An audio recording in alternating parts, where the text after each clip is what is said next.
Sandra, do we still have people waiting to be seated out there? Checking in.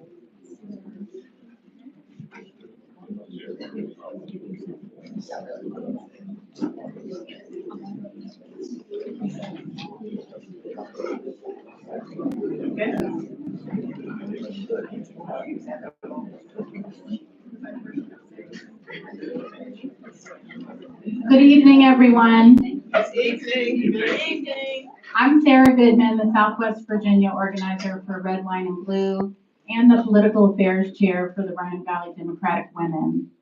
Red, Wine, and Blue and the Roanoke Valley Democratic Women have co-sponsored this event this evening. I encourage you to visit the website for both organizations to learn more about what we can do, how you can get involved, and to subscribe to both email lists. If you picked up one of the flyers when you walked in, you'll find QR codes for both groups on them. We originally had all 6 candidates who are running for the Democratic nomination for Lieutenant Governor of Virginia this year agree to be here tonight. But unfortunately, Alex Bastani had to cancel today due to illness. We hope he feels better soon. 2025 is going to be such a critical election year, and we want you all to be informed before early voting begins on May 2nd. I want to thank the candidates for coming tonight. None of them are from Roanoke, so they all had to make a trip to be here. I want to remind you that we are live streaming this event.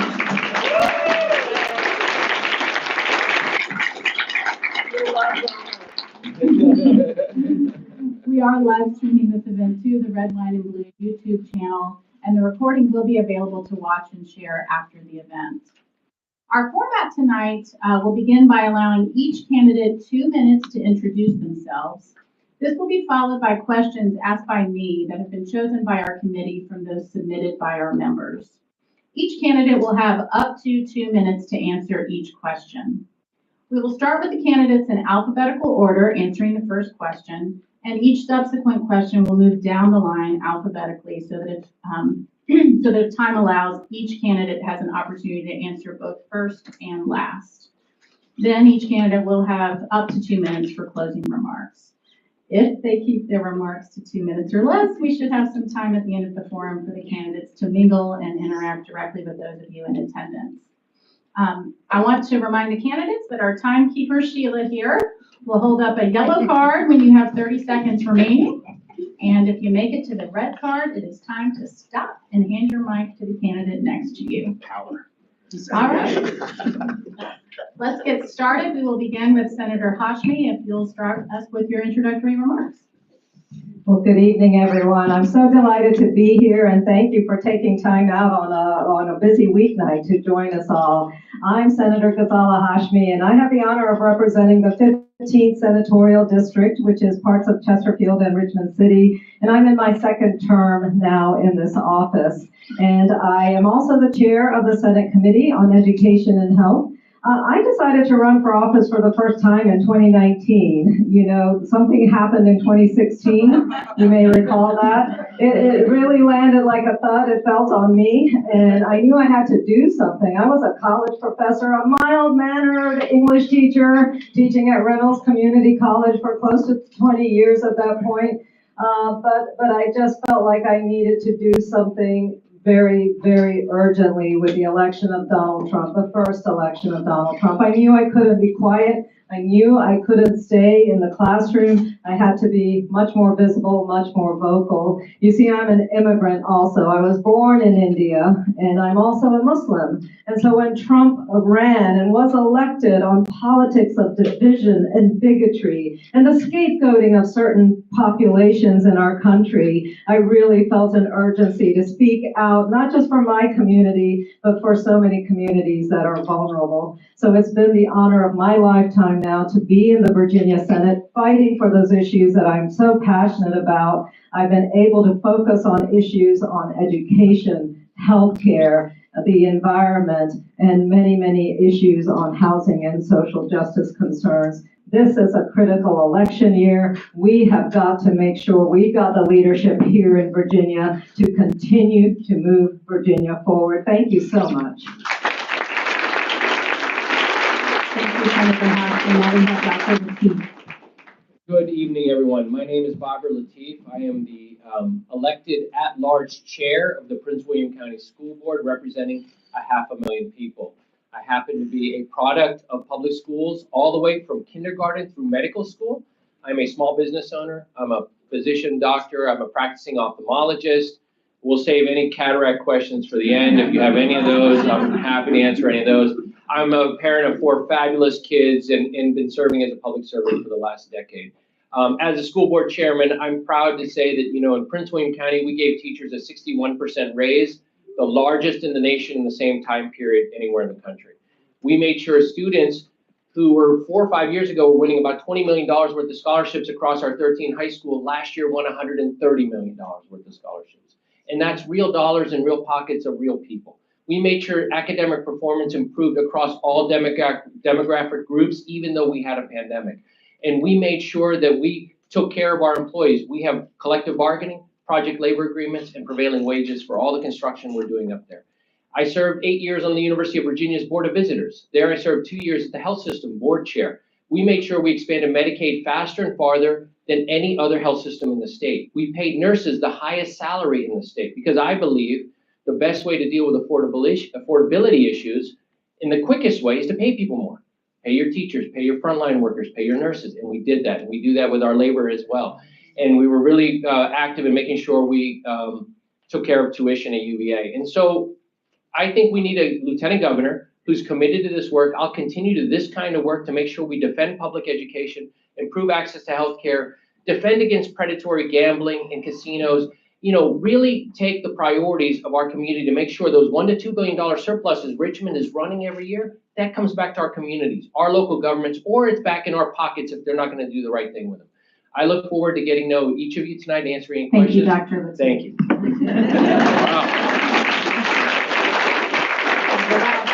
Strong moderator. I hope my time starts now. Well, good evening, everyone. It is good to be home. I am Aaron Rouse, and I am running for Lieutenant Governor because I believe in a Virginia where everyone has an opportunity to thrive. I'm a winner. I'm a fighter. I've been fighting my entire life, and now in this moment, we have to fight back against the chaos of what's coming out of Washington.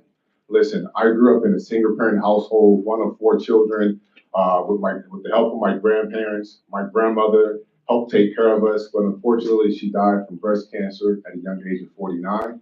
And when she died, my grandfather, who served in the United States Army, he came to me, I was 10 years old, and he said, listen, you are the man of the house. And he gave me 3 important principles to live by. He said, keep God first, work for everything that you want, and your word is your bond. And from that point on, I've been working as a young man, earning my way, earning a full scholarship to Virginia Tech, where I graduated with my degree before being drafted in the National Football League. I went on to play for the Packers, the Giants, and the Cardinals before coming home, started a nonprofit for our youth because I wanted them to understand that it was an education and a skill that was going to help them be successful. And then I ran for city council in Virginia's largest city, the city of Virginia Beach, garnering the most votes ever. And in my time in city council, I fought and secured the highest pay increase for our city staff and workers, including our first responders that they had in over 32 years. I passed a historical bond referendum to shore up our infrastructure, making sure we had clean drinking water. I also fought to protect voting rights and to work with our Commissioner of Revenue to find tax relief for our seniors and families. And when Glenn Youngkin came, talking about taking away women's reproductive freedom, I stood up and fought back against him too. I ran in a district that he won by 5 points and flipped that district, becoming the first Democrat to hold that district over 25 years. I was the deciding vote to protect women's reproductive freedom in our Senate and throughout our Commonwealth in 23. Thank you for the time.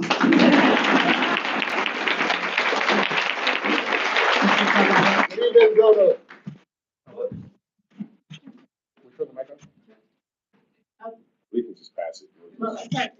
Oh, this one works. Switch that. Yeah, This one works. Take this one. no, Yeah. my time hasn't stopped. Go ahead. Good evening, Roanoke. How are you tonight? Good. My name is Victor Salgado. I'm running to serve you as your next Lieutenant Governor of Virginia. I am the father of 2 beautiful school-age daughters, They are the love of our lives who we send to public schools. I met my wife in law school nearly 20 years ago. She was born in Mexico, but she's dedicated her entire legal career to the fight for reproductive rights as a senior lawyer for Planned Parenthood in the United States.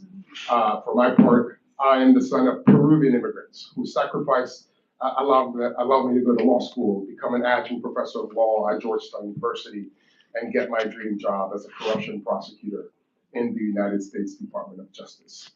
At DOJ, I prosecuted violent election deniers, corrupt officials at all levels, the likes of Congressman George Santos, if you know that name, and Donald Trump's good friend and political collaborator against his wishes, Sheriff Joe Arpaio in Arizona. For 13 years, I've lived an oath to defend and protect the Constitution and its promise as enshrined in the Declaration of Independence, life, liberty, and the pursuit of happiness, not just for men, as the founders originally drafted, but for all Americans. And that has been our struggle historically, to fold all Americans into the promise of America. Men, women, persons of color, our immigrant communities, and yes, our LGBTQ brothers, sisters, and others. Now, we had a major setback in November. I quit DOJ because I knew that the assault on federal workers was coming. I didn't go to a law firm. I didn't go to a corporation to make millions. I jumped into this fight because what I saw coming next, which is already happening, the assault on state services, on state sovereignty throughout the country, including here in Virginia. As the only lawyer with experience in constitutional questions and issues of federalism on this stage, I am uniquely qualified for this fight. Thank you. I'm concerned about the scores. I don't want anyone to trip. We want to, I promise. You're making me nervous there a little bit. Okay, thank you. Mayor Stoney. Good evening, folks. My name is LeVar Stoney. And we've all known that Donald Trump has proven that he will always fight for those who have the most or those who were born with the most. Well, right now, in this very moment, I believe we need people in the arena who will fight for those who have the least or those who were born with the least. And I know a little something about that. Some 44 years ago, I was born to two unwed teenagers. My mother was 16, my father was 18. By the grace of God, I had a grandmother who intervened in my life, and my father stayed in my life. I grew up on free and reduced lunch. But by the grace of God, I became the first in my family to graduate from high school, the first in my family to go to college, and the first in my family to graduate from college. And when I left college, I lived out the words of the verse that my grandmother gave me, Luke 12:48, to whom much is given, much is required. And over the course of the last decade, I've had the privilege to serve at 32 years old. I served as the Secretary of the Commonwealth in the McAuliffe Cabinet, where I led the transformation of the voter rights process, where we restored more rights, 200,000, to former offenders here in the Commonwealth of Virginia. At 35 years old, I was elected the youngest mayor in Richmond's history, our capital city. During that time, we were able to reduce poverty by 33%. We increased funding for our schools by nearly 60%. And you may know me as the person who took down every damn Confederate monument in the former capital of the Confederacy. I'm running for lieutenant governor because I believe every Virginian deserves a fair shot, no matter the color of your skin, who you pray to, who you love, hell, who you even vote for. You deserve a fair shot in the Commonwealth. And the fair shot for me begins with housing costs, rising costs amongst our working class. Number two, making sure our kids get quality education right here in the Commonwealth. And number three, someone who will stand up and fight back to Donald Trump and Elon Musk. I'm looking forward to sharing with you my vision for the Commonwealth tonight.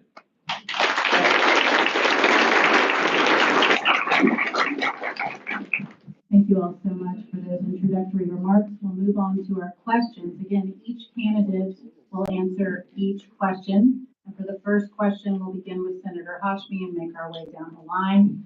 Our first question will probably not come as a surprise to any of you since you traveled to Roanoke to Southwest Virginia for this venue. What will you do specifically to support the Southwest Virginia region, especially those who are struggling? The Southwest region has so many concerns and issues, and they've been top of mind for me in particular because, you know, in the community college system, knowing that we are able to provide access to high quality education has been paramount for me for 30 years. And so bringing those educational opportunities, supporting our community colleges, ensuring that there are good careers and jobs waiting for our graduates, that is top of mind. Now, the second issue that is concurrent with the expansion and support for educational opportunities is broadband expansion. You know, I've served for 6 years now on the Broadband Advisory Council, and we have seen the painstaking process of ensuring that there is adequate access to this critical infrastructure. Broadband is as essential now as electricity was at the turn of the last century, and we have been fighting to ensure that there is broad access to those capabilities. We saw this in glaring vision when COVID struck, right? So many of our students did not have the access to broadband to continue their education. And so making sure that that critical infrastructure need is addressed is vital. And then the third area that I have been focused on is addressing the healthcare deserts. We have such significant issues here in Southwest Virginia and all throughout our rural counties on accessing critical healthcare. With a looming crisis in Medicaid, the first hospitals and healthcare systems that are going to be affected are in our rural counties. We're going to see devastating loss of access to critical healthcare. Our hospitals are going to be affected, and those are areas that we absolutely must focus on.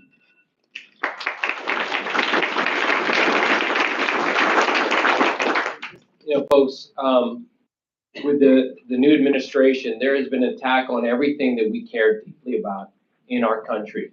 And that attack even is here, and it's expanded even here. All of us, especially who are those of us in our middle ages, we're worried about how our children are going to launch their careers, where they're going to be able to afford a house, what kind of job are they going to have. And then we're also worried about the independence of our parents and where are they going to live. You know, if you survey retirees, the vast majority of them don't want to go to Florida, Texas, or Arizona. They want to stay where they are. They want to stay in their hometown, where their social networks are, where their friends are. They want their children to stay there. So we have to focus on those things will be very important for this region. You know, one of the jobs of the lieutenant governor is to serve on different boards and commissions. One of them is on rural Virginia. One of them is on economic development. Serving on 2 boards for the last 7 years, I have that experience of making those boards effective. And what's really important is access to high quality health care.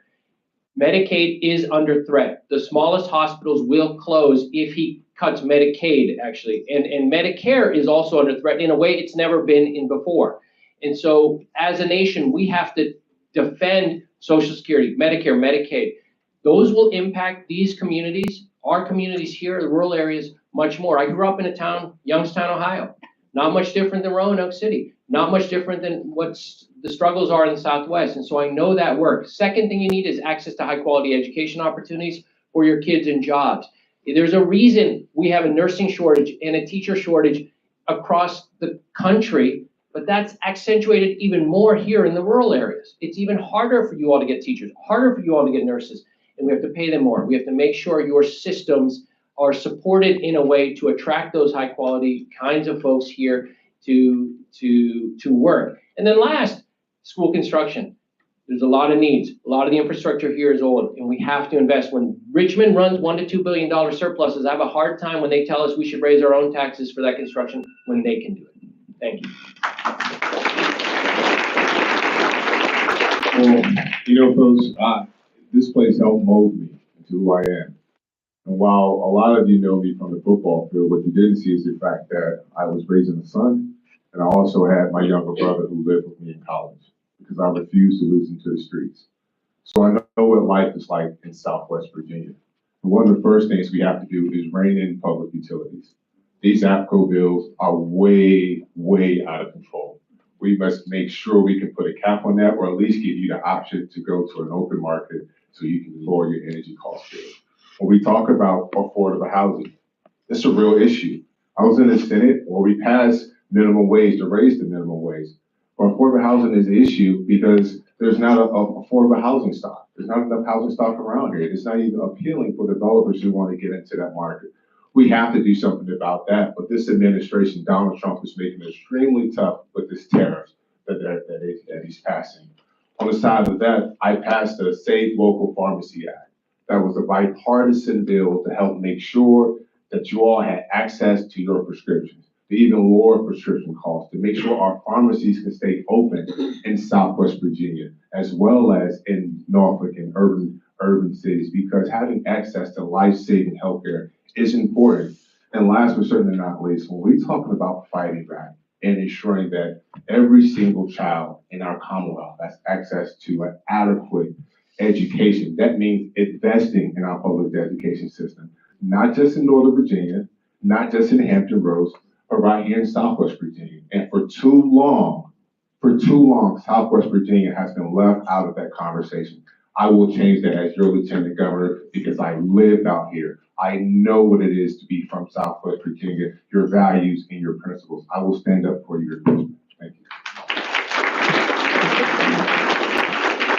So, in my intro, I told you why I jumped into this race, and it's because of what I saw coming, the attack on state services and state sovereignty. This is what I'm talking about, right? Everything from education, housing, reproductive rights, healthcare, energy. Donald Trump wants his fingers in all of that, okay? Now, I got a Bachelor of Science in Economics, so I know a little bit about this stuff. I'm not gonna repeat what everybody else has mentioned, all of that I subscribe to, but I wanna add one more thing. I wanna put this on your radar screen. The tariffs that we're seeing, which are erratic and irrational, not only make prices higher for consumers, they also expose our companies to retaliatory tariffs. And we're starting to see that already. We have 6,500 small and medium-sized enterprises right here in Virginia, a lot of them in this area that rely on exports to Canada, Mexico, China. All of them are going to suffer once those retaliatory tariffs are put in place, okay? And nobody's talking about that just yet. But we need to get out in front of it. We need to ensure that they have continued access to credit. We need to give them tax relief if they can show direct harm. We need to make sure that our supply chain stay strong, right? Now, all of us can talk about what we need. The question is, how do we pay for it? We are running a budget surplus, but Virginia's tax code is the most regressive one in the country, one of the most regressive ones in the country. We haven't changed our top bracket of $17,000 in 1990, even though our GDP has nearly quadrupled since that time, and we are home to some of the wealthiest counties in the country. So we need to study whether it makes sense to impose a surtax, and this is very unpopular, coming from a politician, to say, on incomes over $5 million. I hope nobody makes more than that money. If you do, I guess I lost your vote. But we need to make hard choices because this man is putting us in a hard position. Thank you. Believe it or not, we do receive this question a lot when we're on the trail. And what I always like to begin with is, when I'm in, whether I'm in the Shenandoah Valley, the Roanoke Valley, Southwest Virginia, you name it, we have to begin with our shared values. And I don't care what color your skin may be, how much money you make, or what party you vote for, we all love our kids. And we want our kids to be successful. And that begins with investing with our kids. You heard that I increased funding for our kids by nearly 60% of our schools. I think that's important. But also what's even more important is that they walk into a facility that actually respects them, that tells them that they matter. And what I know is that whether you're living in the Urban Crescent, Northern Virginia, Hampton Roads, or Richmond, you all also here have facilities that don't respect our children. 100 years old, you name it, 80 years old, falling apart, and giving localities the ability to raise that 1% income tax to actually finance the construction of schools, I think will matter for the creation of more schools, more prosperity here in the Roanoke Valley. Also, I think you gotta show up. Some Democrats don't know that there's more to Virginia beyond Short Pump or Charlottesville.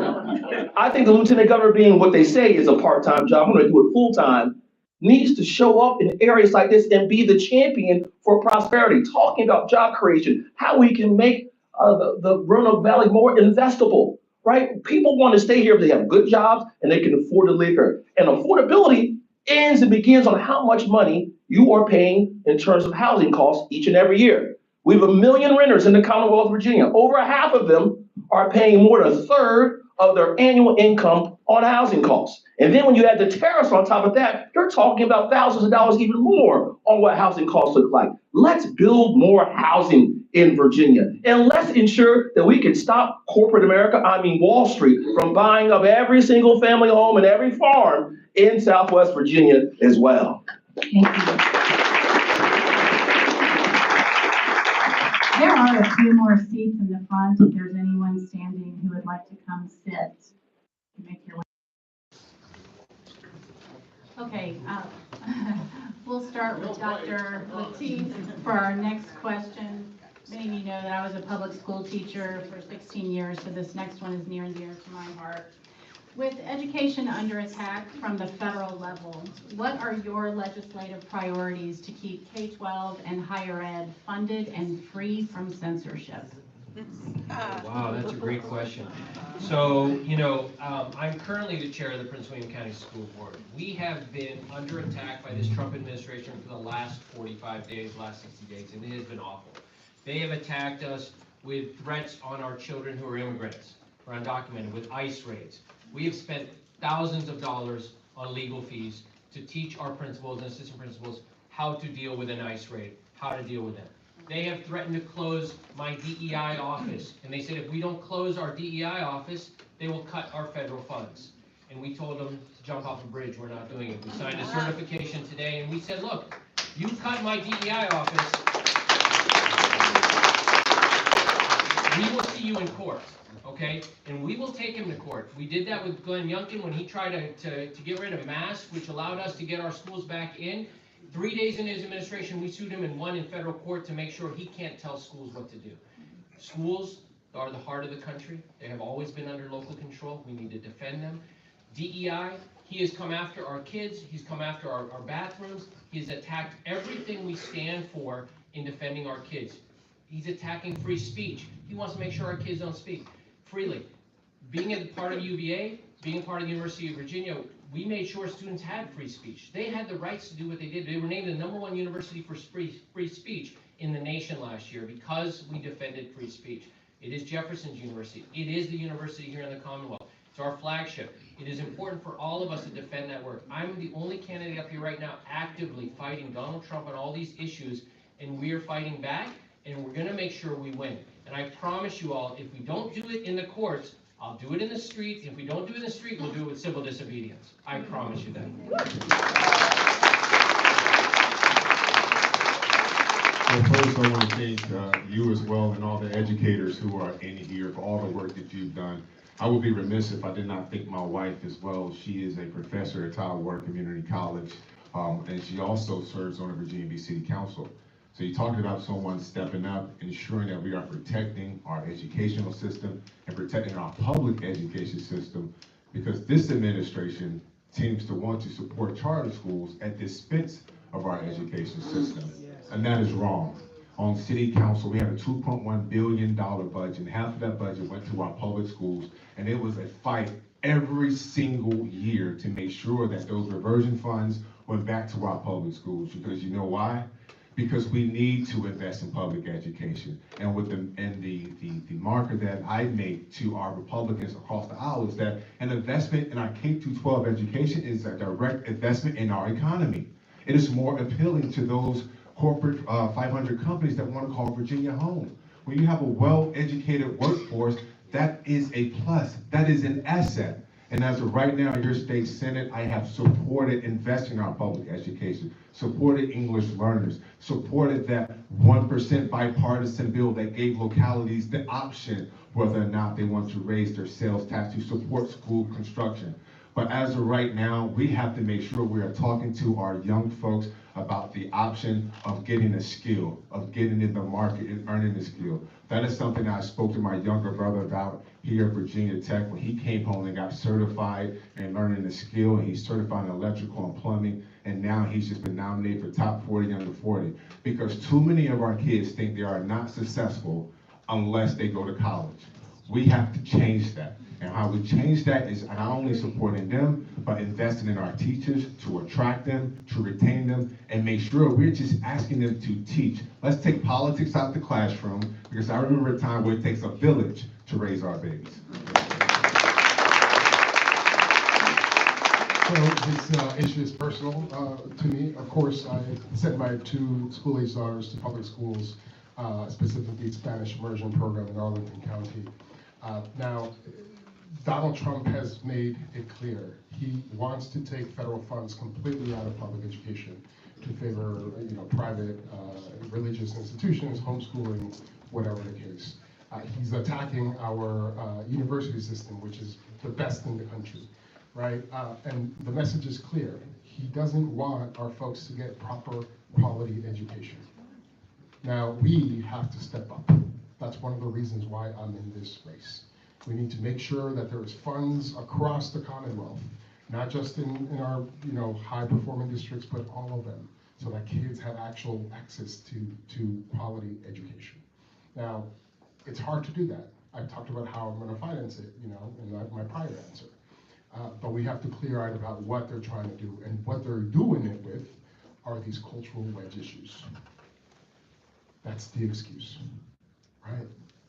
The bigotry. They try to use trans persons as scapegoats, the books that we read, LGBTQ, all of that stuff. We dropped the ball as Democrats. We believe that rising tides lift all boats. We leave nobody left behind, but we did that in this debate last year. We abandoned our principles by not stepping up and standing up for those who are most vulnerable among us. And it cost us the election, in large part because of that, because we lacked backbone. They're trying to use that as a wedge issue, as an excuse to defund all of our schools. We need to speak loudly on the issue, with moral conviction on the issue, because we are on the right side of that debate, and make sure that our schools are properly funded for the next 4 years until sanity is restored in Washington.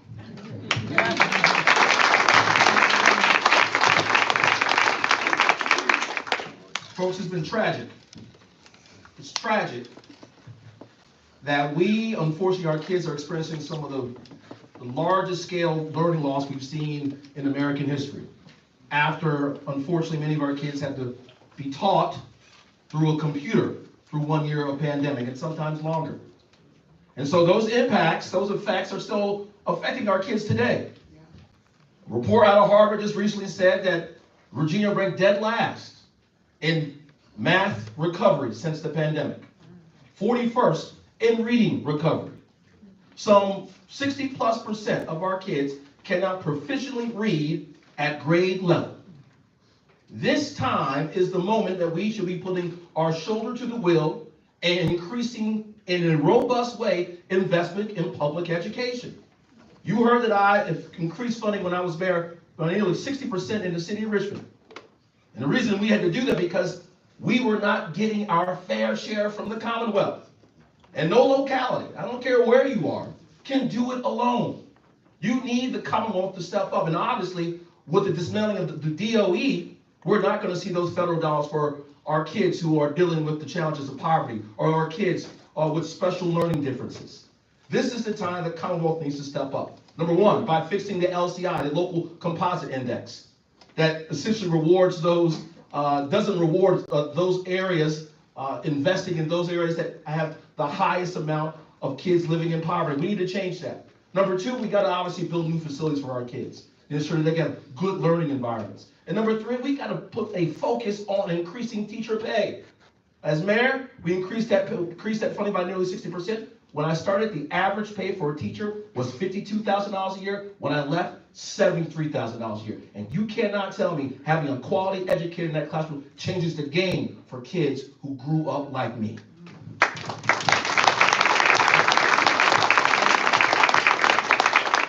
Well, as a 30-year educator and as chair of the Senate Committee on Education and Health, I'm sure you can imagine how near and dear this question in particular is for me. You know, for the last 6 years, I've been fighting in the Virginia Senate to make sure that we are addressing the needs of all of our students all across the Commonwealth. Now, the question originally said, you know, what about Donald Trump and the attacks on academic freedom and our public school system? It didn't start with Donald Trump. It started here in Virginia with Glenn Youngkin. And one thing that I always say is that we make Glenn Youngkin look good. We make him look like a moderate Republican, but he is anything but that.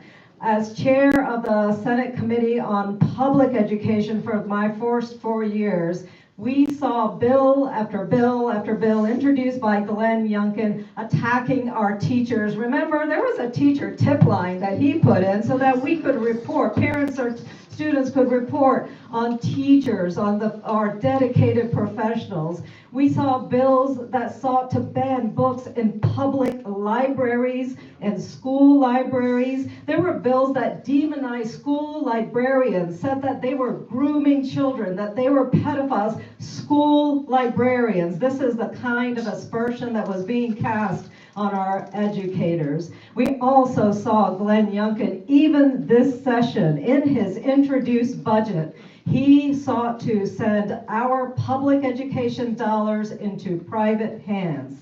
Now, none of that passed. None of it passed because I led the effort to kill those bills in the committee. They never got out of the Senate. Glenn Youngkin, Donald Trump will not destroy public education. It is our most important public good. We're going to continue to fight for that. We're going to continue to invest in our colleges and universities. Education is our most critical good in the Commonwealth.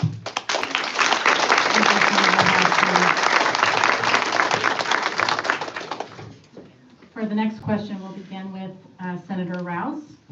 How do you plan to support health care for women, including reproductive freedom and maternity care? Well, that's a great question. Thank you. Since I have a 5-month-old baby at home, yes, baby girl as well. But listen, when there were three governors, Republican governors, came to the city of Virginia Beach, and they were talking about taking away women's rights. And folks were saying, listen, I had a conversation with my wife. I said, we're going to run in District 7. We're going to run in that district. And I said, because what Glenn Youngkin is trying to do, taking away women's reproductive freedom, I can't stand for that. I won't let that happen. I have a 12-year-old, she'll be 12 years old, daughter as well. And I want to make sure there's a future around where her rights are protected. And folks said, don't run for that district just yet. Wait till the next year, till the new lines come about. And I said, absolutely not. Because we do not sit around and wait for things to happen. We step up and we make things happen. And I stepped up and fought back against Glenn Youngkin, against Governor McDonald, against Governor George Allen, against Winsome Sears. All in that district, they won by 5 points.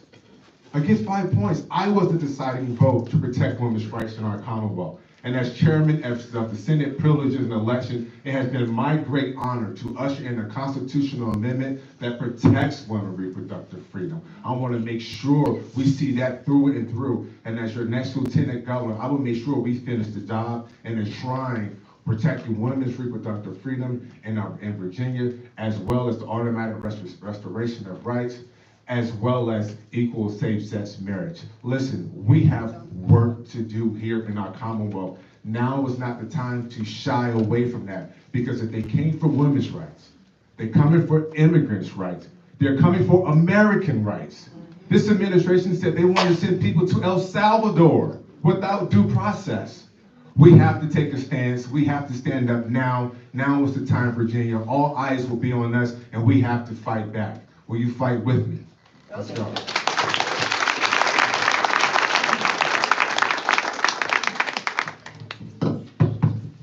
I may be in El Salvador next week.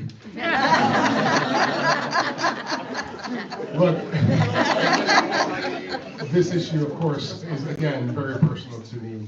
I'm the father of two daughters, but I was pro-choice, pro-women's rights, pro-reproductive freedom way before I had kids.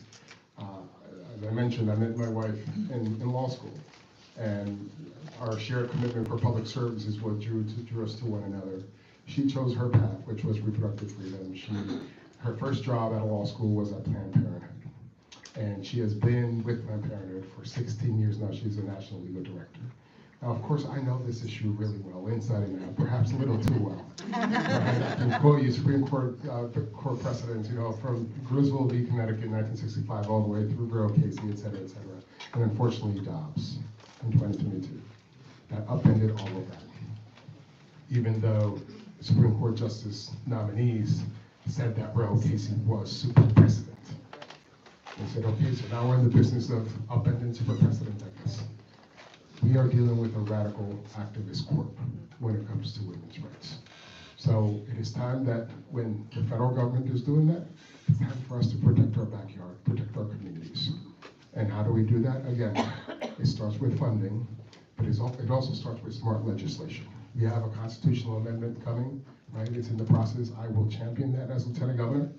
Rest assured, I'll give it all my force. But that is just step number one. Because as a constitutional lawyer, I can tell you, the federal government can do a lot of things to grind an activity to a halt that it doesn't like.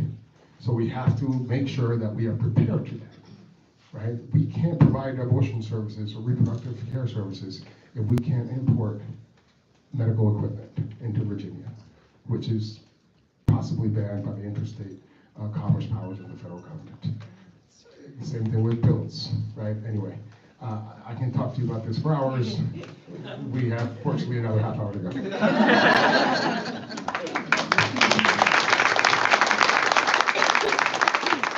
Well, earlier, someone said I had a different picture up there, and they said I looked a little bit younger, and it's because I've been in the married for 8 years, but also I have a 13-month-old at home as well. And so for the last, my 13-month-old Sunday has been a blessing to me. But I had an opportunity to have a first-hand seat on the entire process. And I saw that we were fortunate to have the sort of care that my little girl can come to the world. But I also know that there are a lot of families who don't have that same care. And a lot of families right here in the Roanoke Valley, where 40% of the kids are part of the FAMOUS program, those women living on Medicaid with the potential of it being cut may not have the same access as a person like myself back home in Richmond.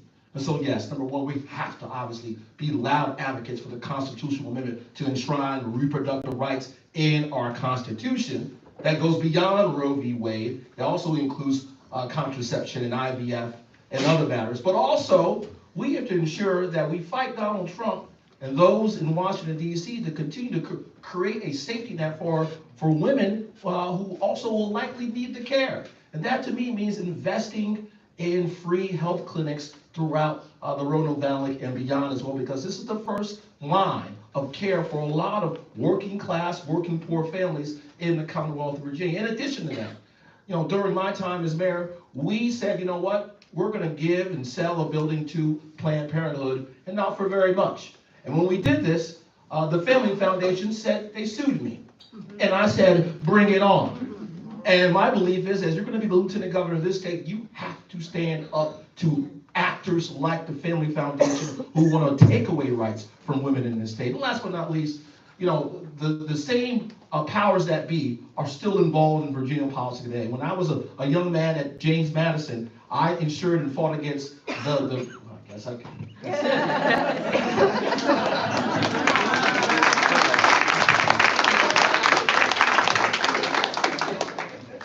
Well, as a woman and as the mother of 2 grown daughters, this is, of course, an issue that is so paramount for me. I remember when that disastrous Dobbs decision came down from the Supreme Court, my oldest daughter in her mid-20s called me in absolute tears. She was just devastated for the impact that this decision was going to have on her and so many women all across the country. This is a critical crisis that we are facing. We've got a hodgepodge of decisions all across the country. We have what I called medical refugees. So many women are coming across state borders, coming to Roanoke, coming to Newport News, trying to get support and assistance for critical reproductive health care. We have people dying because they can no longer receive the health care that they need in their hometown, in their states.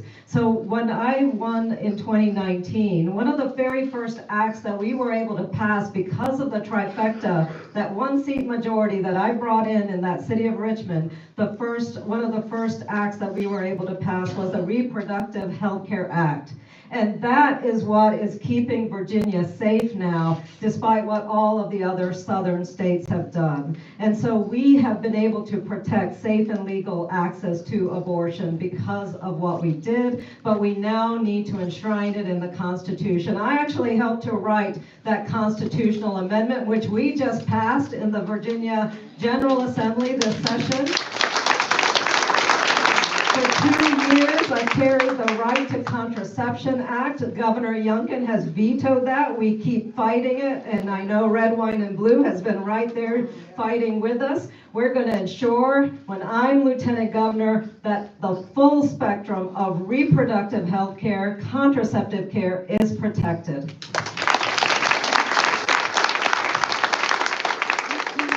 Great question. I think it's safe to say I'm the only one on the stage who's delivered babies. And I did that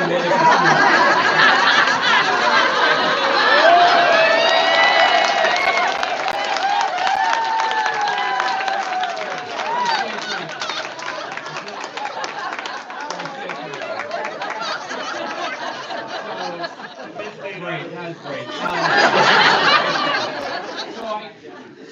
So I did this in the, during the crack epidemic, when I was in med school, we had challenges in both the HIV epidemic and crack, and so we had the challenges of counseling women and what to do, and it was an incredible, it's an incredible struggle, and I think you need someone who leads, who understands the challenges people go through on a daily basis. And these are real challenges and real problems. And I think, my wife is a pediatric neurologist, and she spends a lot of time counseling families on whether to have that baby or not. And these are real challenges, right? And these are real problems. And I, for one, don't want the government in my exam room for either my family or my kids. I don't want them in my exam room telling me what to do, what to prescribe. And I certainly don't want them in my classrooms. I don't want them in our school board rooms, and I certainly don't want them in our libraries. And so it is really important to have someone who understands that. I'll tell you, when the Dobbs decision came, there are other things that happened. The clinic here in Roanoke, Planned Parenthood Clinic, is overrun. Okay, it is not as well resourced as it needs to be. We need to get resources to that clinic.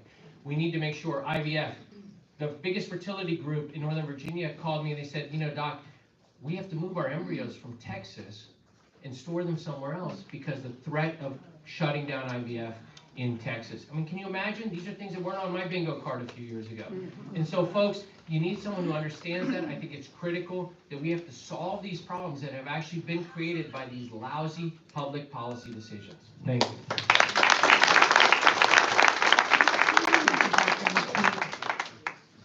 For the next question, we begin with Mr. Salgado. What are your thoughts on abolishing right to work and collective bargaining for public employees?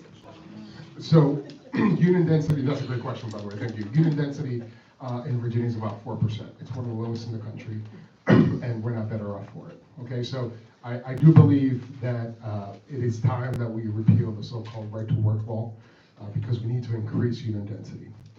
We need to make sure that people have a right to negotiate and to bargain for better wages, better living conditions, et cetera, et cetera. So I'm going to go a step further, actually, and I think I'm the only one on this stage who's actually proposing this, and this comes from my federal prosecutor background, of course. Who here knows what employee misclassification is? Raise your hand. One person, two people. There you go. Yes, it is a predatory practice. Thumbs up or thumbs down? And there you go. There you go. Yes. Thank you. I don't want to lose another vote.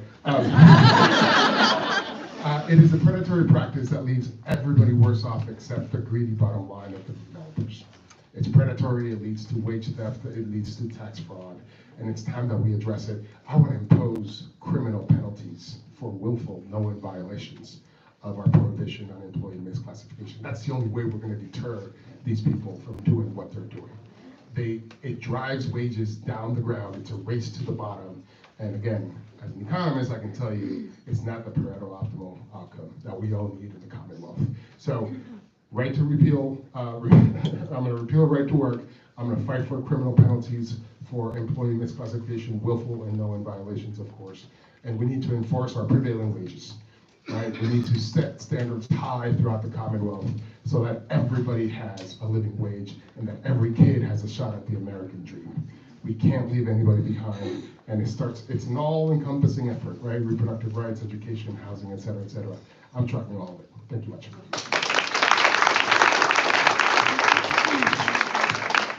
I support the repeal of a right to work. But let's say the right to work is a misnomer because it's the right to work for less. That's what it is here in the Commonwealth of Virginia. We are known as a state of one of the best places to do business. But why not we try and be one of the best places for workers as well? And there will some that will tell you that the right to work means it's a panacea for a great economy and for a great environment for business.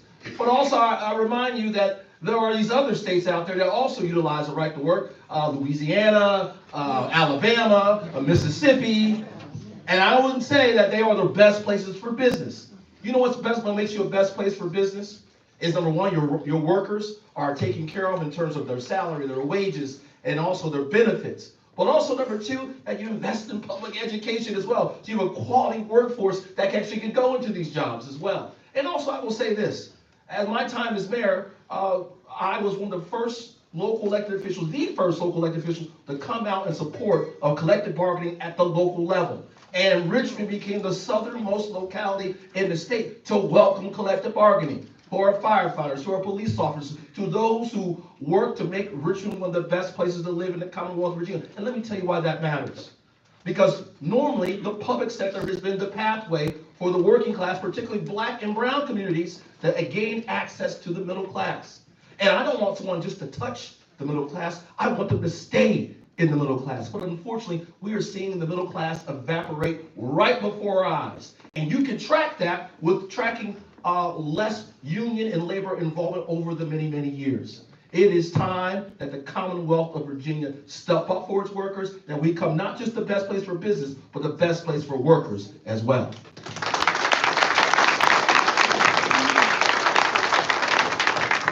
I am honored to be the only candidate for Lieutenant Governor that has received the endorsement of a major labor organization. I'm truly honored that I have stood side by side for the past 6 years with our folks in the labor fields, our workers, and so many of our unions that continue to fight for justice and for economic opportunity here in Virginia. And I absolutely support the repeal of right to work. And it is a right to work for less. We know that it keeps so many of our wages down. It prevents our opportunity for workers to unite and to champion and fight for the issues that are so important. I have fought on worker safety protections. Just this past session, I carried a bill on heat safety, where we're facing extreme heat conditions all throughout Virginia. We don't have guaranteed protections for our construction workers, our highway maintenance folks, our farm workers. We don't have worker safety that's going to ensure that they are given adequate rest, shade, and water. And so I have continued to fight for those issues. I have fought for collective bargaining. I have stood side by side as our union members engaged in strikes, asking for better wages, worker safety, and the opportunity to continue to improve their lives. If we're going to grow the middle class, if we're actually going to ensure that every single Virginian has an opportunity to live in decent housing, to earn a fair wage, to get an education, and to move forward, we must ensure that collective bargaining and the rights of workers are respected in every single industry.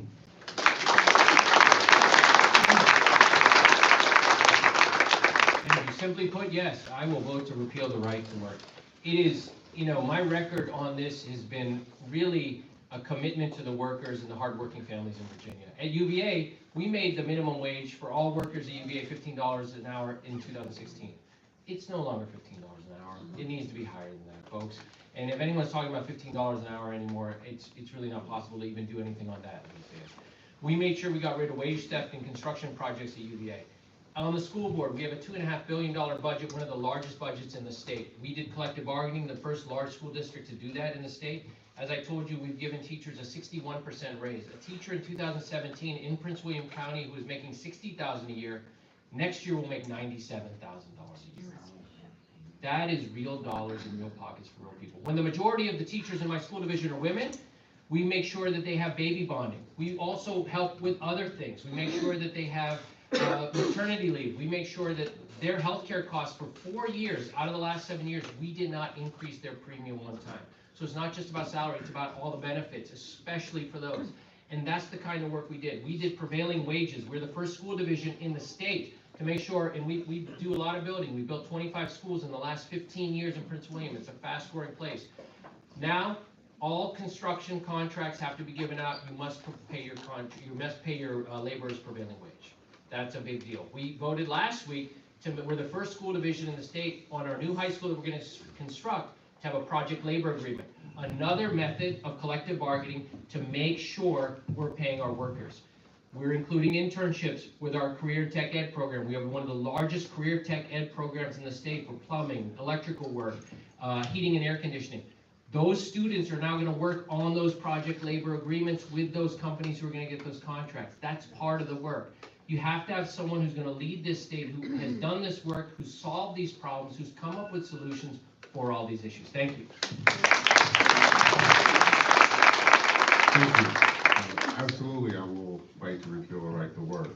When Republicans tried to enshrine right to work this past General Assembly session before my committee, I killed that bill. Make sure that bill did not make it out and see the light of day. The other thing I think is most important, I'm the only union member on this stage. I too have been endorsed by a major union, the Teamsters have endorsed my campaign as well. Here's the thing, I speak from experience. Again, my freshman year in college, I had a son. I remember having to speak to Frank Beamer.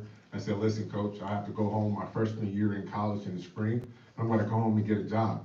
I got a job working in construction, which is hard work on the concrete line, using malls, breaking sidewalks, working in that summer heat. And you know what? If it rained, I didn't get paid. But my son still was hungry. The rent still was due. I still had to buy Pampers. I still had to make sure I put food on the table. So I understand the value of work, making sure that that dignity that our workers are asking for, are fighting for, is reflected in their paycheck. Because here in America, too much of the wealth is accumulated in the top 1%. There is no more middle class. It's just a fight between the haves and the have-nots. We have to fight to make sure we balance out this equation. That is why one of the first things I did on city council was to fight to make sure to get the highest pay increase that city staff and workers had in over 30-some years, including our first responders.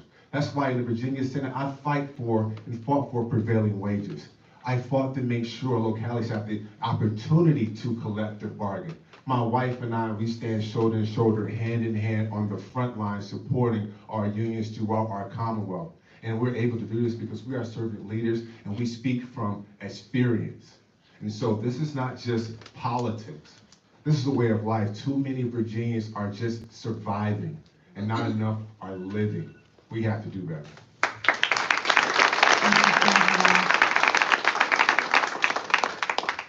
For our next question, we begin with Mayor Stoney. Due to the limited amount of time we have, we can't touch on all the topics we would like to address. And I'm sure you all have certain topics that are of top concern to you. For this question, we would like you to pick from one of the following issues and use your 2 minutes to share your thoughts about that issue. The topics we would like you to choose from are gun violence prevention, Medicaid protection, environmental preservation, or immigrant rights.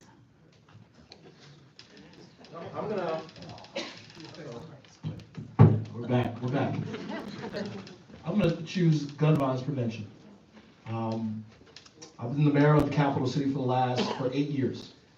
And unfortunately, I've seen I've been to murder scenes, crime scenes, and I've seen young people lose their lives.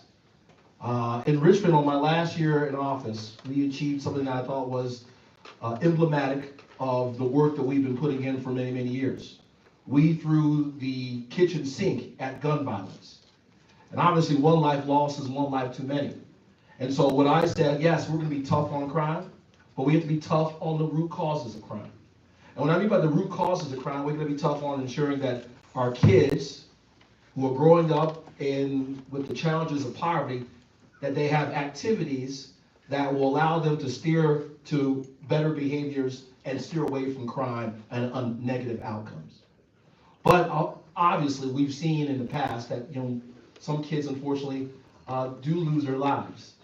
And what the genesis of a lot of this is, unfortunately, them getting access to a gun through laws that I think that need to be tightened. The ability for us to ensure that there's safe gun safety laws where it just makes sense that you have to report your gun missing if it's stolen from your car or from your home. Additionally, we said, you know what? Yeah, we're going to make sure we're tough, but we're also going to ensure that every kid has access to after-school programs in our city. Every elementary schooler, every middle schooler, access to an after-school program. But also, we were able to find those middle schoolers who have families that have experienced gun violence in the past, because the studies show if you have a family member who experienced gun violence, there's a high likelihood that you may experience as well. And we threw everything we could around those children. That's the sort of work we saw. We saw 26% violence, gun violence, 26% decrease in violence in my last year as mayor. Well, I wish I had time to touch on every one of those topics because they're all very central and important. But I'm going to talk about Medicaid and the crisis that we're facing here in Virginia. I just was at a press conference this morning in Richmond where we were talking about this particular impact that we're going to see. So what has happened in Virginia, in line with what the federal government is doing, is that we are at the brink of losing the protection, Medicaid protection, for over 630,000 Virginians. Now, the reason for that loss that's facing us is that in 2018, when we passed Medicaid expansion, we took advantage of what the federal government under the Affordable Care Act was offering, that the federal government would cover 90% of the cost, Virginia hospitals and Virginia state government would fund the 10%. But in order to achieve bipartisan support, because that was the only way that bill was going to get across, the only way we could achieve bipartisan support was to include the trigger language. And what the trigger language means is that if the federal funding decreases by even 1%, and Donald Trump is talking about full abdication of that funding, but even if we drop from 90% down to 89%, Virginia loses Medicaid expansion entirely. And that means that next day, 630,000 Virginians are going to lose that coverage. And so what we are fighting is trying to get that message to our congressional leadership, especially the Republicans who represent constituents right here, and saying, you have to fight for us. You have to ensure that we don't lose that Medicaid expansion, because it's going to be devastating for all of our hospitals. Now, I'll just leave you with one fact. The loss of Medicaid expansion, 26,000 Virginians who gets coverage for opioid treatment right here in this area, they're going to lose that coverage. Thank you.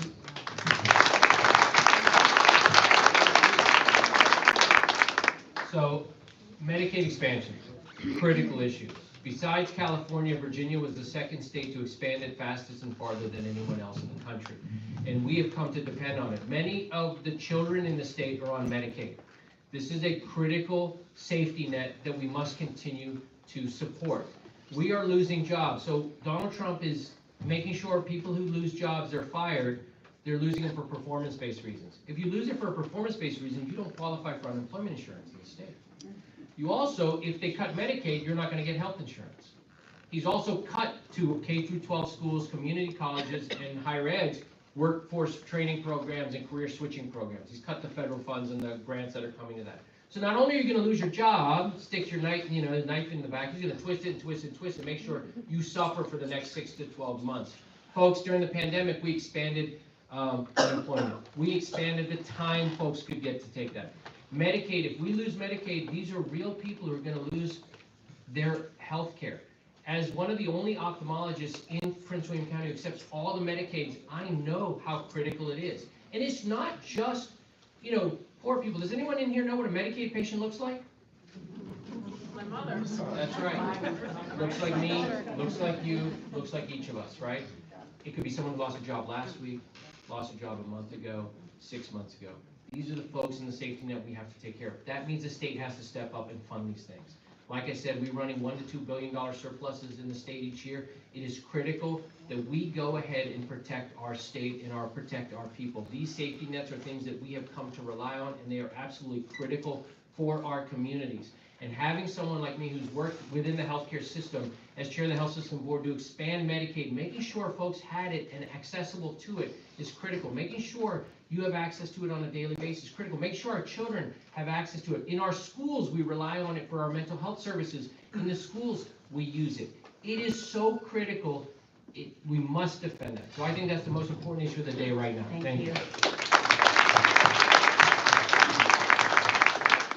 I think all the issues are very, very important.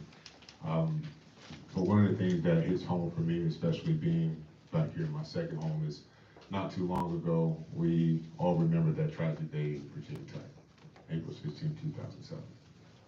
It's a day that every single Virginian and every American became a Hokie. It's a day that we relive often for some of us every single day. Did not very long after that, about 15 some years later, there was a mass shooting in the city of Virginia Beach.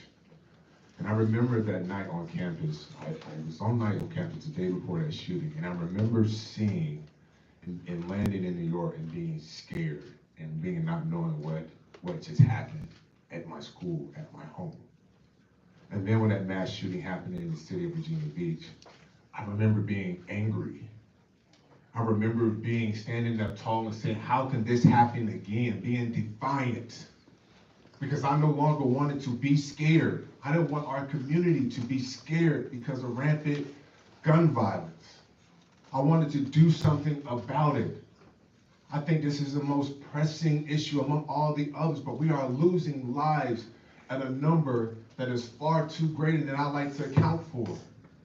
We have the ability to do something about it. We try to pass common sense gun laws. This is why we got to make sure Abigail Spanberg becomes the next governor, and she has a legislator to work with. We know all of this too well, but what are we going to do about it? We passed gun safety storage bills that this governor has vetoed. I don't want to live in a community like that. I don't think anybody wants to live in an unsafe community. So we have to do what we can to make sure our communities are safe, make sure our babies are safe in school. They're having gun mass shooting drills in school. In America? That's not the America you want. That's not the Virginia you want to live in. We can do something about it this year, but it's going to take all of us. And that's your next lieutenant governor. I promise to do something about it. This is a tough question to answer because all of those issues are under attack by Donald Trump. Explaining to your 6-year-old first grader why she has to do a lockdown drill, after answering question after question, and ultimately seeing in her eyes what I'm saying, and answering the question, are you going to be there to protect me if this happens? I think we all feel the same way about this. We failed our kids. But I want to talk about immigrant rights, which I'll rebrand as law enforcement in our constitutional order. That's what's coming to a head. I prosecuted Sheriff Arpaio because he was quote-unquote enforcing federal immigration laws, and with nearly 4 million Maricopa County residents in the streets of Maricopa County. Really, he was just racially profiling folks, making them live in fear, rendering them hesitant to cooperate with law enforcement, to serve as witnesses or to report crimes as victims. I know that program well. Donald Trump wants to bring it here in the Commonwealth. We need to stop it. The way we stop it is by enacting strong, smart legislation that will pass constitutional muster if challenged in court. I know how to do that.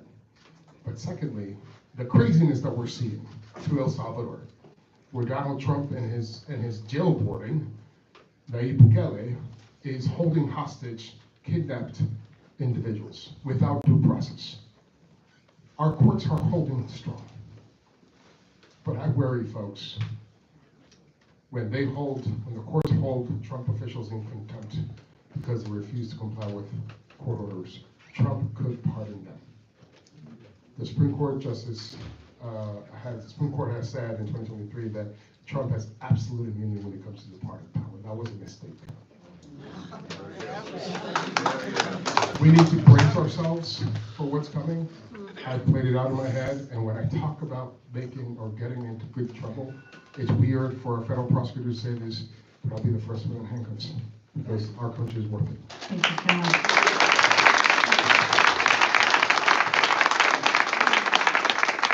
Okay, for our last question, we are back to beginning with Senator Hashmi. What experience do you have that makes you the best candidate to be the Democratic nominee for Lieutenant Governor? That is a great question. My experience is twofold. First of all, the 6 years that I have in the Virginia Senate, in the General Assembly, the Lieutenant Governor is President of the Senate. We need someone who is ready from day one to take on that mantle of executive leadership. I've been in the Virginia Senate fighting on all of these issues that we have been talking about this evening. I've passed legislation on all of those issues, and I'm ready from day one to be that leader as Lieutenant Governor, President of the Senate, making sure that we are moving Virginia forward. But my second experience is deeply personal, and that's what motivated me to run for office to begin with. You know, in 2017, Donald Trump came in as one of his signature policies on the Muslim ban. But it was 2 weeks into his presidency in February of 2017 that he said he wanted to take his policy against Muslims further. He wanted to create a Muslim registry. He wanted to track and document every single individual who identified as Muslim and to scapegoat this population. That was a chilling declaration. I called my oldest daughter, who is living in Fairfax. I said, carry your passport with you at all time. That was a horrific moment for me and my family, but now we're facing that same crisis. There's so many families across Virginia. I hear from them every single day. They're saying, how am I going to stand up to the injustices that I'm facing? Do I have to carry my passport with me? Can I travel overseas and come back safely? We don't have an answer right now. We're facing a constitutional crisis. We're facing a moment of historical concern. We need leadership that's ready to take this mantle to fight for our rights all throughout Virginia. I'm ready to be your Lieutenant Governor.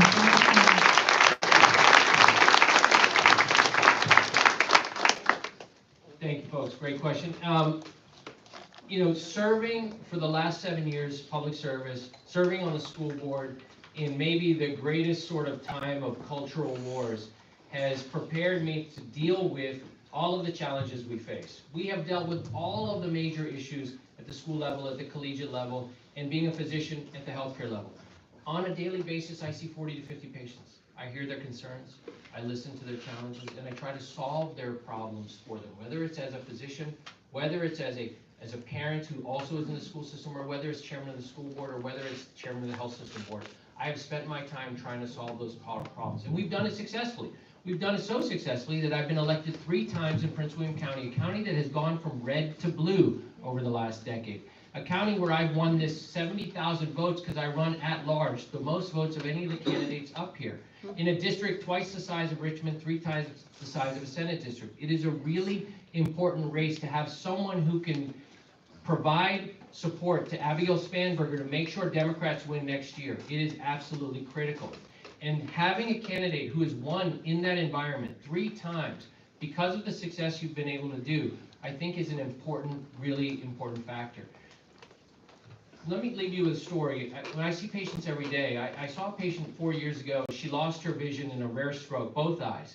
She was a 75-year-old immigrant, married to an American GI, widowed. She lost her independence. She was depressed, and I couldn't get the vision back. I sent her to all the consultants. There's no services for the blind and visually impaired in each county like there are in other states. I had to send her to Richmond School for the Visually Blind. She disappeared. I didn't see her 4 years. She came back last fall, and I said, "Where you been?" She said, "Doc, you sent me down there. They taught me how to live with this blindness and this disability. I got an apartment next door. I moved down there, and now I teach at that school." Those are the stories of the people and the resilience of Virginians that I want to bring to the forefront. Thank you, Dr. Lateef. Good evening, everyone. Thank you for coming out. Listen, I am an effective leader, so much so that I put together a bipartisan team in the Senate that finally beat the House in the House Senate basketball game. The first time in 9 years. But also, I am the only candidate on this stage with local experience, effective local experience of getting things done. I'm the only candidate on this stage that has served in the Senate as well.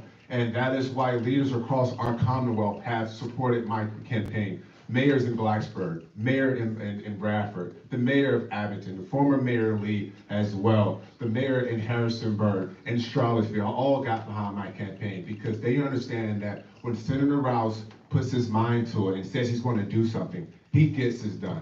Like my grandfather instilled in me, keep God first, work for everything that you want, and your word is your bond. When I give you my word, you can take that to the bank. I will follow through on it, and I have done that at every single level. It is why I've garnered the most votes ever in the Virginia Beach election. It's why I flipped a red district. It is why I am chairman, and only my third session, chairman of the State Privileges and Elections Committee. That is why leaders have gotten behind my campaign. And not only that, our young folks. We have to send a message as well that usher the next generation of leaders and make sure they understand that they cannot become empathetic about their civic responsibility. That things that we are fighting for are affecting their present and their future. And we need them as much as we need you all in this room. And so we have work to do.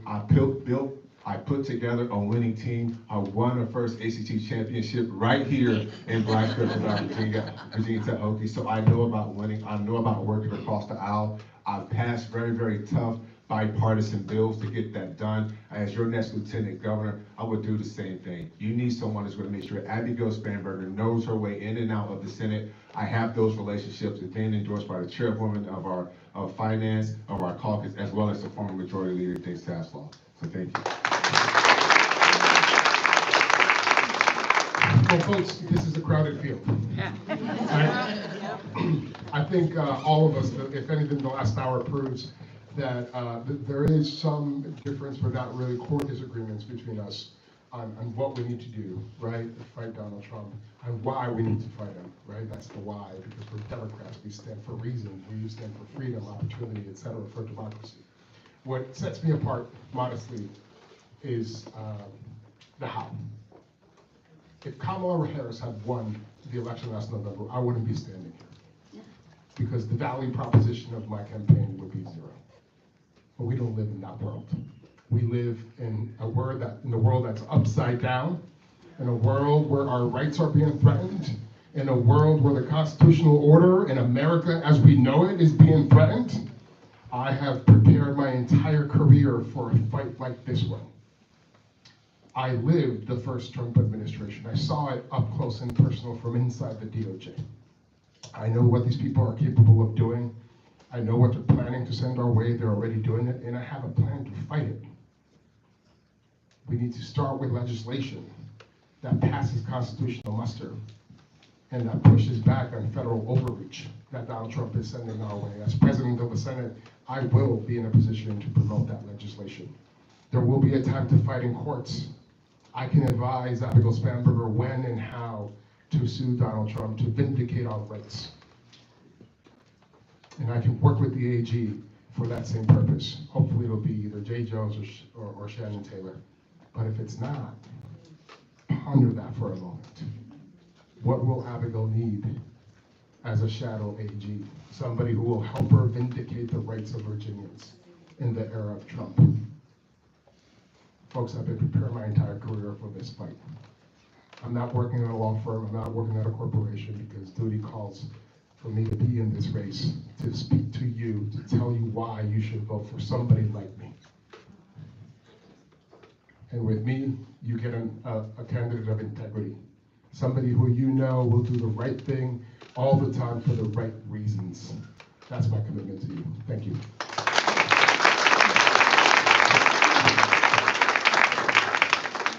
Folks, tonight, I'm going to leave you with a memory that continues to stick with me. As a young kid, I can remember sitting on my dad's lap, and my dad placing his hands in front of me, calloused and bruised, and him saying, "I don't want your hands to look like mine." And that memory has stuck with me through my journey in public service. I think it's important that you know who you're fighting for. You understand the struggles. And I learned that wholesale. And over the course of the last 10 years, I'm the most experienced leader on this stage. I served in the executive branch, working on the restoration of rights process as the Secretary of the Commonwealth. And I've been the mayor of the capital city, the only chief executive mayor in his entire state. No, I did not carry legislation. I did not sit in the chamber. I got to work and made it happen. And under my watch, we saw poverty fall by a third. We saw our schools go up in funding by nearly 60%. After school programs for every elementary school and every middle schooler. Free community college for any kid that graduates from high school. And I made that decision that changed the direction of our city and removed every Confederate monument in the former capital of the Confederacy. That right there is a demonstration that I'm an individual who is willing to stand up and fight. No matter the circumstances, no matter which election is next. And I believe in this very moment, deep in my bones, that's what we need right now. Someone who is willing to fight like hell for the least, the left out, the forgotten, and the underdog. You have my commitment. That is the type of lieutenant governor I'll be.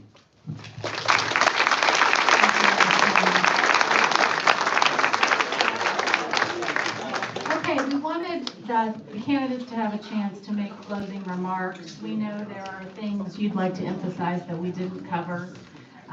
This time, we'll begin with Mayor Stoney and make our way back. Well, folks, tonight you heard from a number of candidates. And people always want to know what makes us stand out from the other. And I'm here to tell you there's three things that make me a candidate that stands out from the rest of the field. Number one, the experience of those who have seen struggle in their lives. There are people who are living right here in the Roanoke Valley today who are living paycheck to paycheck, worried about whether or not they can make it through the month. That's the story of my life. Story of being labeled the underdog and overachieving. And I just think that the practitioners that we have making the policies, making the laws, should have that experience. Number two, I actually have served in not just the executive branch, but also served as a mayor who got things done. My record speaks for itself. But last but not least, I think right now in a year in which less and less people will vote in an off-year election, you need someone with the passion and the energy who will wake up each and every day on the campaign trail and also take that into the job of lieutenant governor as well. I tell you this, folks, the stakes are obviously very high. We know what it looks like on the other side with Republican leadership. We have an opportunity as a Commonwealth to turn the page and turn the page for better. And when we do, we win the governorship, the lieutenant governor's job, and the AG. We got to do what my grandmother said as a young man. We got to make hay while the sun is shining. The best antidote to the issues that we hear today about our party, the best antidote to that is we got to win. And then when we win, we have to deliver. That is how we keep the people that we care about in good care for years and years to come. Thank you so much. I want to pick up where I left off, and that's the concept, the idea of integrity. One of the things that I am going to champion as your next Lieutenant Governor on day one is campaign finance reform. I am going to indict our campaign finance laws because that's what they deserve. We are an embarrassment. No campaign contribution limits for individuals, no campaign contribution limits for corporations, no prohibition on foreign money, no prohibition on conduiting. And that's when, a rich person gives, $5 million or whatever, $50,000 to four of his friends so that they can donate the money under their name so that nobody knows what the rich individual is doing with the candidate, right? All of that needs to change. I've prosecuted campaign finance violations at the federal level. I know this issue so well inside and out. I will bring change to Virginia, even if I'm the most unpopular person for the next 4 years. But that's why you have my promise on that. As I mentioned earlier, that's not why I'm running. For me, this is an existential moment. This is duty. I could be at a law firm, I could be at a corporation, but instead I'm here talking to you because I do believe that I add something to this fight in a very meaningful way. That election night was so traumatic on so many levels. But my wife looked at me and she said, there is danger coming our way. What are you gonna do? I don't know, I have to figure it out. Well, if somebody's banging down our door to hurt our daughters, are you just gonna wait to figure it out? Wait for somebody else to do it? Wait for somebody else to run?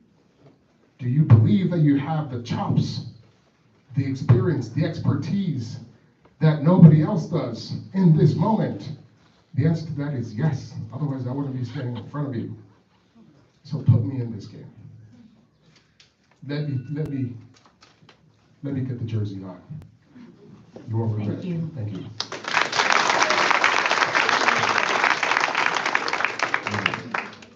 He said Jersey, I thought it was a perfect segue, but I'm not gonna go there.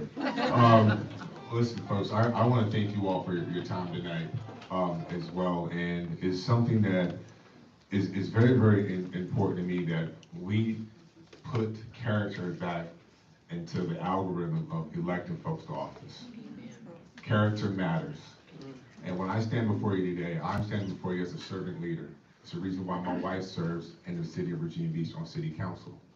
Because we believe in serving our community, that regardless of what side of the aisle you on, that as Americans and rights that men and women in uniform have fought for, you've earned that.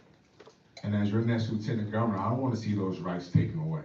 So when we're talking about whether it's workers' rights or women's rights, immigrants' rights, supporting our public education system, I am a product of all of that.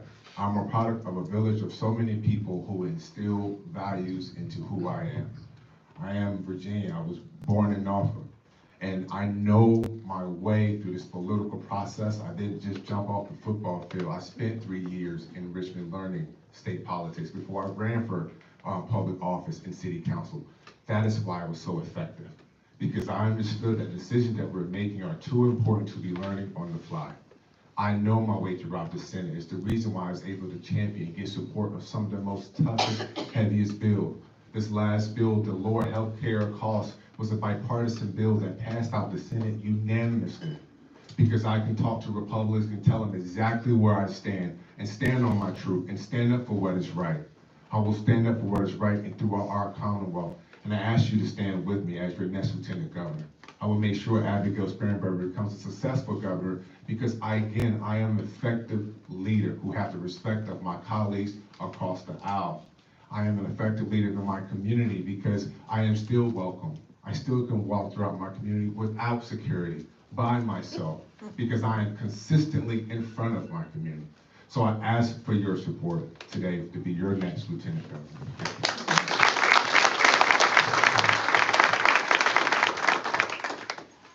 Thank you very much for allowing us to be here. It's been great. What a great group of folks. You guys have a strong, a difficult choice to make, I think. But listen, I've been involved in Democratic politics all my life. I don't know how many of you here were the first to donate to Sam Rassoul's congressional race in 2008. Anybody did that? I was here. I believe in competing everywhere. I believe we lost to Trump in 2016. We lost to him again, not because he had better ideas, We just didn't put in the hard work where we needed to, in the places we needed to. We let him tell the story that we're taking stuff away from each of you and giving it to undeserving people.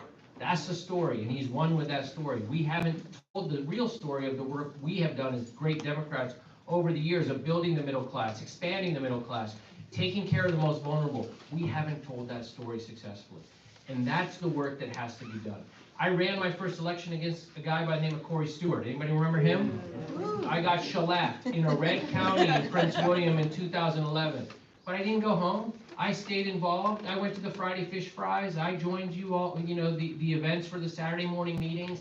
Did all the unsexy work, working at the polls, knocking doors to make Prince William County go from red to blue in the last decade. We just won our Board of County Supervisors. We were red like Roanoke when I started, Roanoke County, okay? And so having a Democrat who understands the hard work, the unsexy work, the difficult work that goes into winning elections is how we're gonna take the state back and get our governorship back, our lieutenant governorship back in the attorney general seat. And I can promise you, if we win in areas like Roanoke, and I'm proud to have Sam Rasool's endorsement, his support. I'm proud to have supported Lily Franklin last time and this time. I'm proud to make sure that we're committing to fighting everywhere in Virginia, whether it's Wise County, Virginia Beach, Northern Virginia. We have to fight everywhere. Even if we think we're gonna lose those races, we have to compete.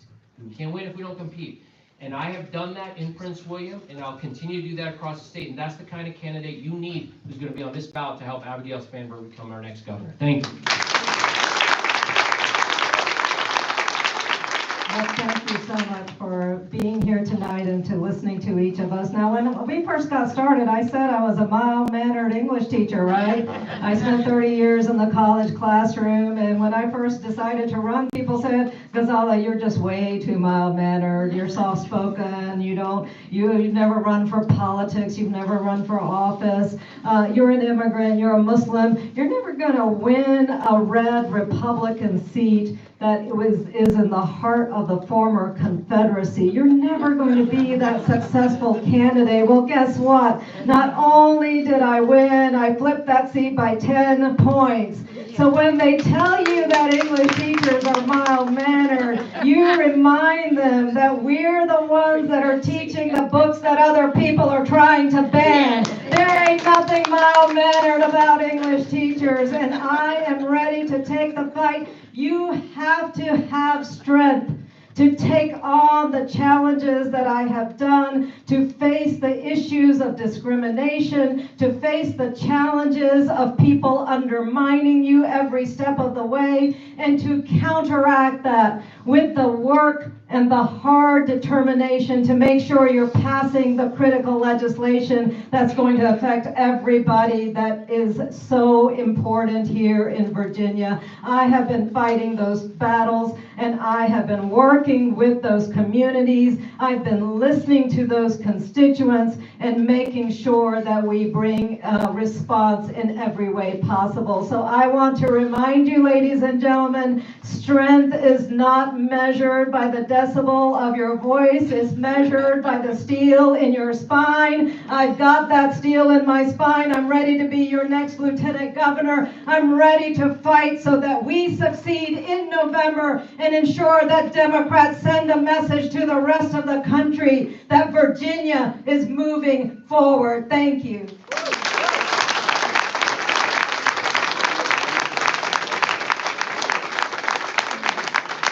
Thank you all so much for participating tonight. I want to thank the Roanoke Council of Garden Clubs for the usage of this venue. I want to thank my son Satchel for helping set up and run errands, but not necessarily for how many times he has told me to calm down the last couple of days. Thank you to the Roanoke Valley Democratic Women Executive Committee for volunteering to help, especially to Barbara Andes, Wanda Ostrander, and Karen Martin for all your hard work. Thank you to April Hartsook Corbett for assistance with the sound system and all the other ways she keeps me sane. A big thank you to Gabriella Francis, Red Wine and Blues Richmond organizer, for coming to Roanoke to handle our live stream tonight. If you want something done, this group of women knows how to make things happen.